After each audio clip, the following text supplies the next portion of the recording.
100-200 টাকা যদি home decor করতে চাও তাহলে কিন্তু মিশোতে একটু বেশি টাইমই কাটাতে হবে, আর সেই টাইমটাও যদি না থাকে তাহলে আমাকে ফলো করে নাও। দেখতেই পেলে প্রথমে ছিল হোয়াইট ভাইরাল ওয়ালপেপার, যার দাম 180 টাকা, আর এখানে ছিল মেটালিক মিরর। এগুলোও তোমরা মিশোতে পেয়ে যাবে, এর দাম ছিল 180 টাকা। আমার ঘরে এরকম একটা বেসিন থাকে, আর আমাদেরও আছে, আর যেহেতু উপরে টাইলস লাগানো নেই, দেখো মুখ ধুতে গিয়ে দেয়ালে জল ছিটে ছিটে কেমন একটা কালো কালো দাগ হয়ে গেছে। তা ভাবলাম আজকে এইটারই কিছু একটা করা যাক। আমি 5 পিসের ওয়ালপেপার নিয়েছিলাম, তা সেখান থেকে আমি কতটা রাখতে চাইছি কেটে নিলাম, কেটে নিয়ে একটু গান চালিয়ে নিলাম। কাজ করার সময় একটু গান চললে বেশ ভালোই লাগে। তারপরে দেয়ালটা প্রথমে ভালো করে মুছে নিলাম।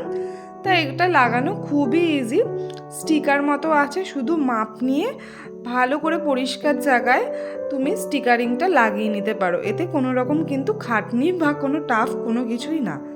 পরে জায়গাটা ডেকোরেশনের জন্যও বলতে পারো, বা বেসিনের সামনে তো একটা আয়না লাগেই, তাই না? তাই আমি ভাবলাম যে নর্মাল আয়না না লাগিয়ে মিশোতে এই স্টিকার মিররগুলো দেখছিলাম, তা আমি সেই জন্য সেটাই অর্ডার করি।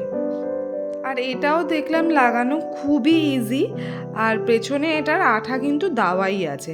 আঠা লাগানোর পরে আঠার সাথে লাগিয়ে দিয়ে তোমরা এরকম দেখো, ওপরের যখন প্লাস্টিকটা তুলে দেবে দেখতেই পাচ্ছ একদম আয়নার মতন পরিষ্কার, পুরো চকচক করছে। আমার এক্সপেকটেশন ছিল না 180 টাকায় জিনিসটা এত বড় হবে, আর এক পিস বেঁচেও গেছে।